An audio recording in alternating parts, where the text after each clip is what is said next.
They sold the land. They sold the land to Europeans who came in, mainly British. And they also gave lands to individuals who then turned around and sold. For instance,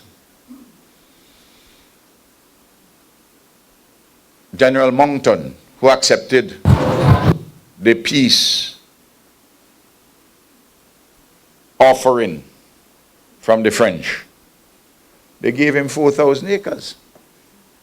Well, I don't mind Monckton getting 4,000 acres, but why didn't they give him in Oxford, London, or Cambridge?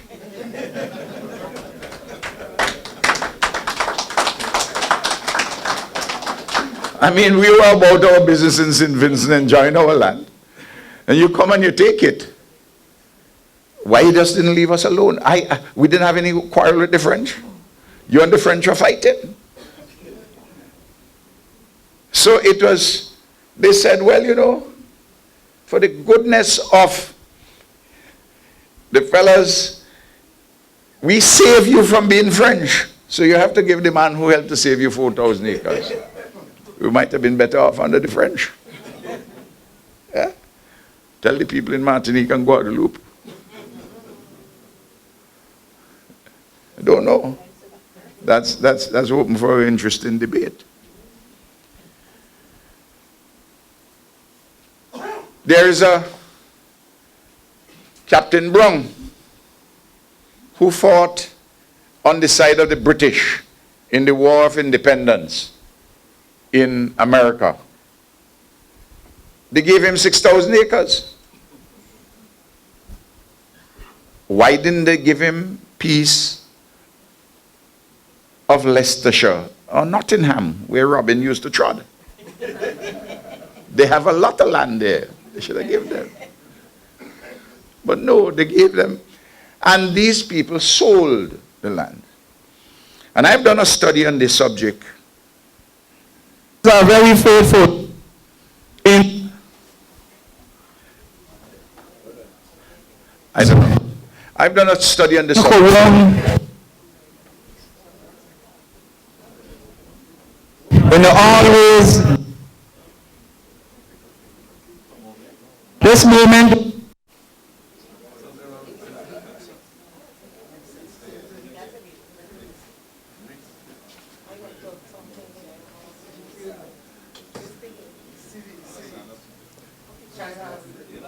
there's a CD in the player.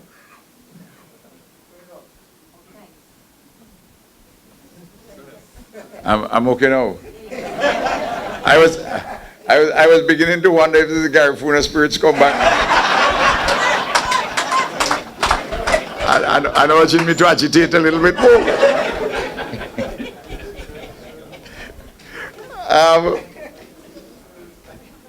So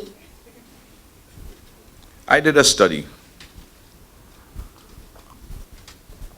using benchmarks just about the land, because and in present day values, the land which was stolen is about 4 billion Eastern Caribbean dollars. That's about £1 billion, slightly over £1 billion.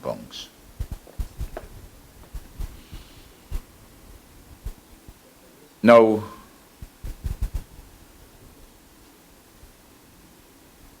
the argument is not for them to give the £1 billion, because you have to be reasonable with everything you're doing. And how do I arrive at figures? You all can go on the UCL website, University College of London. Professor Draper has a very interesting website. And if you want to use values of 1834, you have to multiply by 829. If you go back as far as 1763, 64, you'd have to use values approximating 900. That's what there's a science in this thing, you know. And it's there and it's documented and you can look at the methodology. Now,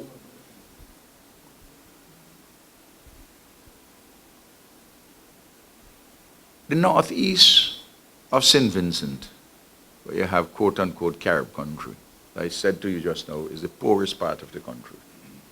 And it is not an accident. The roads are horrible.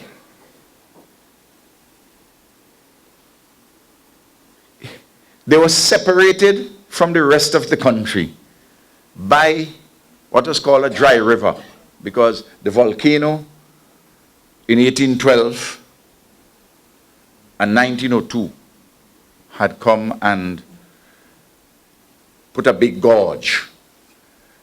And the river will come down in the center of this, twice the size of a football field. People had to drive on that dirt. And when, you don't know when the rain is coming up in the mountain. So you'll be driving across. And the river just comes in a whoosh and the river would take you to the sea. And many persons have died there. And when the river is coming down, if you're on the southern side, you can't go across. And if you're on the northern side, you can't move.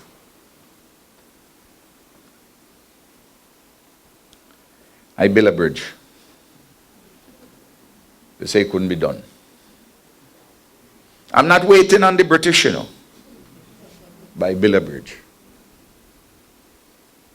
There was no secondary school up there. I built a secondary school. There was no doctor up there, you know, when I arrived. I put resident doctor. More than one. No ambulance. I put ambulance there.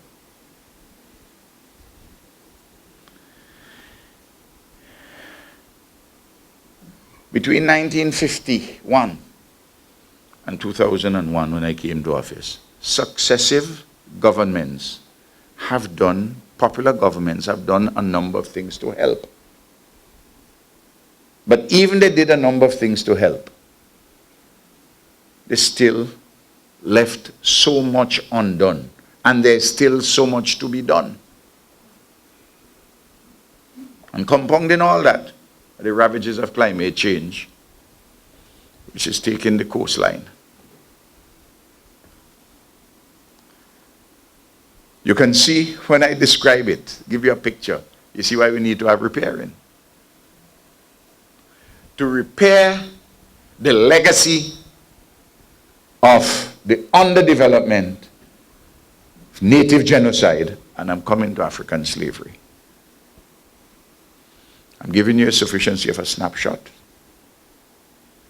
and some details of the story. Now, when the slaves in the Caribbean were freed in 1838, first by the 1834 proclamation, and then the so-called freedom paper from Queen Victoria, they had 4 years of apprenticeship, and slavery was formally at an end in 1838. St. Vincent and the Grenadines was among the last. In fact, we were the very last of the countries in the Caribbean to have organized African slavery. I've documented the numbers in this book.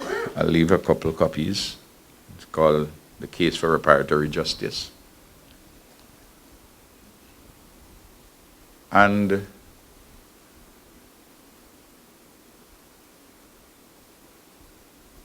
$60,000 came between 1764 and 1807, when the slave trade came to an end.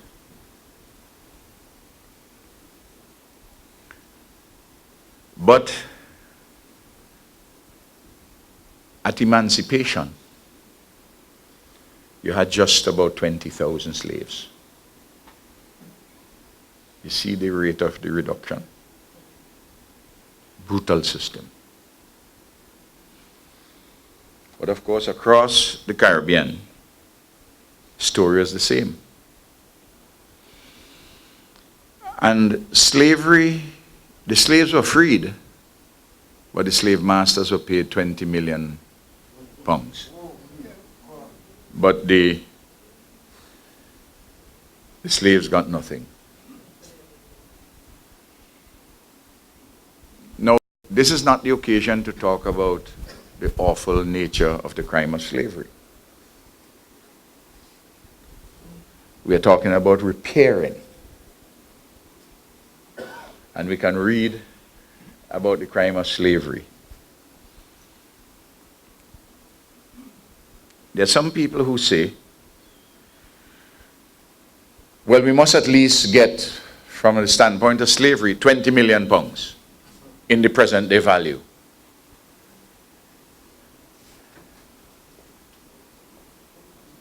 No, that's not my argument.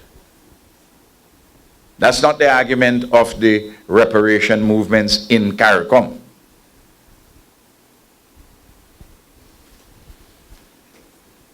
First of all, the reparations movement is not about giving descendants of African slavery or Garifuna some money in their hand. Because how are you going to trace whether you are a descendant? What we have to do is to repair the awful legacy of native genocide and African slavery. And that's why we have articulated a 10-point plan to deal with matters relating to infrastructure, technology, education, health, culture. And let us work out in a discussion with the Europeans the requisites of this repairing. Of course, they're going to say, well, we have been doing some repairing because we give you some grants out of the European Union. Well, even though you were to take that into account, that would be a drop in the bucket. But that is a public policy based on different sets of consideration. And now we are having the post-2015 development agenda. After the Millennium Development Goals, where the assessment is taking place at the United Nations in late September. And then we're looking at sustainable development goals for the period thereafter. A facet of that post-2015 development agenda. And for the financing of that agenda, there has to be a component of the repairing for native genocide and African slavery, because it is highly peculiar and specific. You know, sometimes we don't think about some things which are before us. You know, people of African descent in the Caribbean suffer from diabetes and hypertension more than the populations in West Africa from whence the majority of persons of African descent have come. And that our numbers in the Caribbean are as high as in Mississippi among black people there. The slaves were fed for centuries a lot of saltfish and pigtail and salt pork.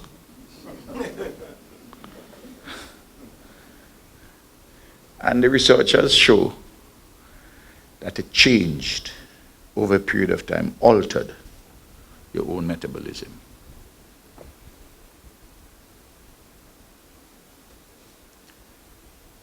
When I hear people say that this is a pie in the sky,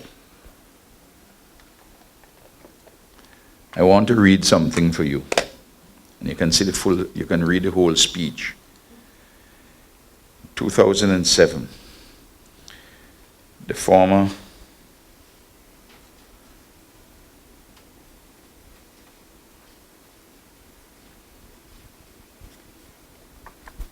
Archbishop of Canterbury, Dr. Rowan Williams, at the time of the 200th anniversary of the end of the slave trade, he addressed British people in a sermon at Westminster Abbey, May the 27th, 2007. And this is what he said. I want you to listen carefully. This is what someone from the United Kingdom is saying. A thoughtful man. Because sometimes we can be our own worst enemies. I'll tell you this. From the time we begin to talk about reparations, you have some people who are steeped in learned helplessness. Very educated people. Well, are you going to seek reparations from those African countries where you had leaders who had sold the slaves? The point about it is this. There are no African countries which had as part of their modus operandi the selling of slaves, as part of their public policy.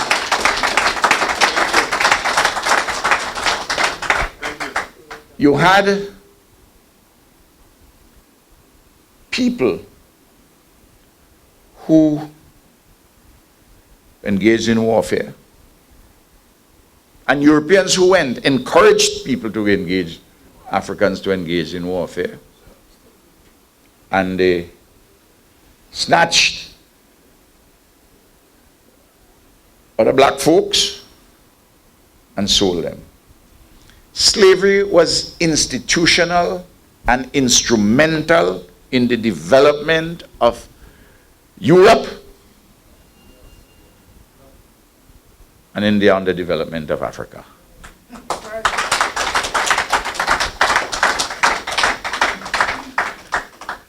If you don't agree with me, then read Walter Rodney's book, How Europe Underdeveloped Africa. This is what Archbishop Williams said. Not 100 years ago, in 2007, the head of the Anglican Church. I haven't heard any Anglican prelate in the Caribbean talk like this. He said, he's speaking to his people, He said, we who are the heirs, H-E-I-R-S, we who are the heirs of the slave owning and slave trading nations of the past have to face the fact that our historic prosperity was built in large part on this atrocity. That's his first line. He goes on and he says this. Those who are the heirs of the communities ravaged by the slave trade know very well that much of their present suffering and struggling is the result of centuries of abuse. The legacy question which I'm talking about. He goes on to say, slavery was taken for granted by Christians and non-Christians and irreligious people for centuries, if not millennia. Yet, the spirit that spoke in Jesus was a spirit contemporary and alive for those who 200 years ago and more refused to take it for granted because they saw something of the truth about God and humanity. He said 200 years ago, for the slave trade, bringing it about, there was a moral indignation.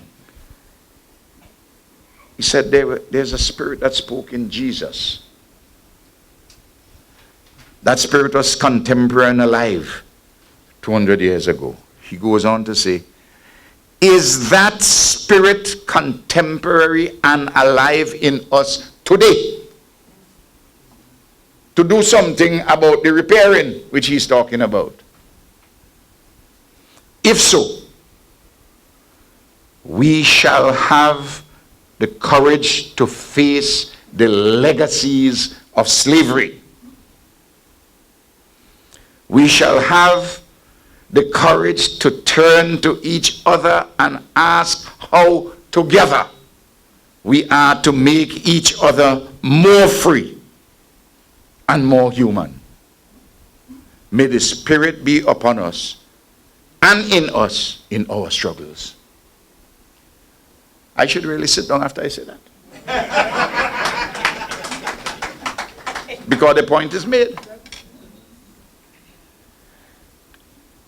Now, you understand why is it that I'm not arguing for a confrontation? I'm arguing for an intelligent conversation. We have independent countries. We must not be involved in the diplomacy of protest. We must be involved in the diplomacy of engagement.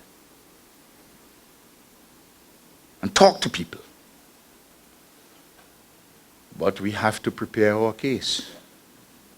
Has to be properly documented. That's why I went to CARICOM to form a CARICOM Reparations Commission, which has been established, with individual reparations commissions or committees in every single country. That reparations commission must have a budget, because we have to do the preparatory work to have that conversation.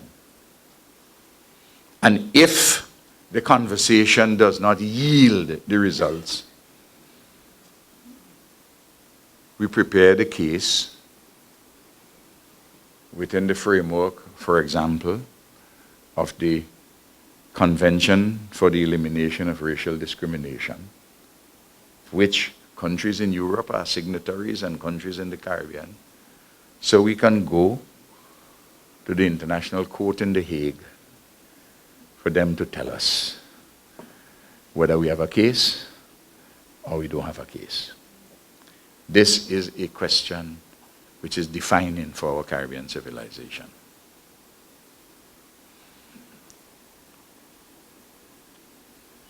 Education is to be important, like what we are doing here. You notice I'm distilling the message in a succinct way. I'm trying to learn from Paul, servant of the Lord, called to be an apostle. He has done his thing very succinctly. Read his letters. Because sometimes we try to overload the system. And we have to go to the United Nations, as many of us have been doing. We have to go to every forum, as we did recently in Brussels, in the European Union, Caribbean, Latin American Summit, as we have done at CELAC, the Community of States of Latin America and the Caribbean, every forum, and we have to talk about it, because it's a question of great moment.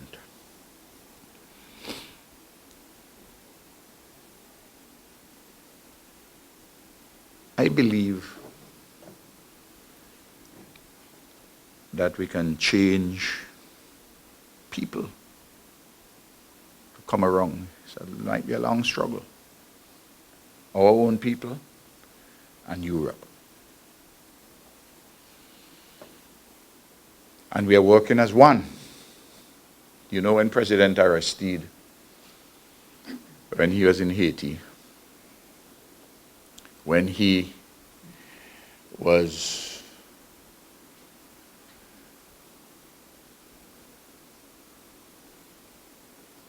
he was pushing this question and had given instructions for a claim to be made against France. Well, you know, Aristide was picked off. I'm not saying that anybody snatched him or anything. All I will say is that he demitted office involuntarily. So nobody can say that I make any accusation that they did anything, but he didn't want to leave, but he left. They can't pick off all of us. They can't. This is why we have to work together on this. You know, there was a slave captain named John Newton. When I say that, people can change. All of us. And change for the better.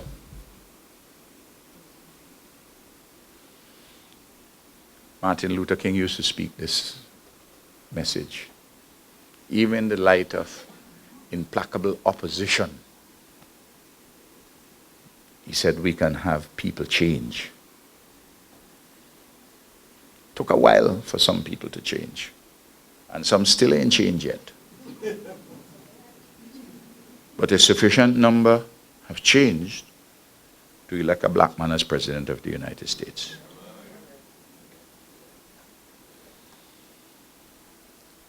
John Newton had a slave ship. And he was a slaver. You know, I read his autobiography. He stopped one day in Sandy Point in St. Kitts. And an old man there spoke to him and touched his heart. And he decided to change. And he left us something. We sing it all the time when we go to church. Amazing Grace. He's the man who composed that. He became a minister. We remember the words. Amazing grace, how sweet the sound that saved a wretch like me. I once was lost, but now I'm found. As blind, but now I see. So we have to carry this reparations struggle, inform ourselves, go in a non-confrontational manner, make the case for native genocide, for reparations for native genocide and African slavery.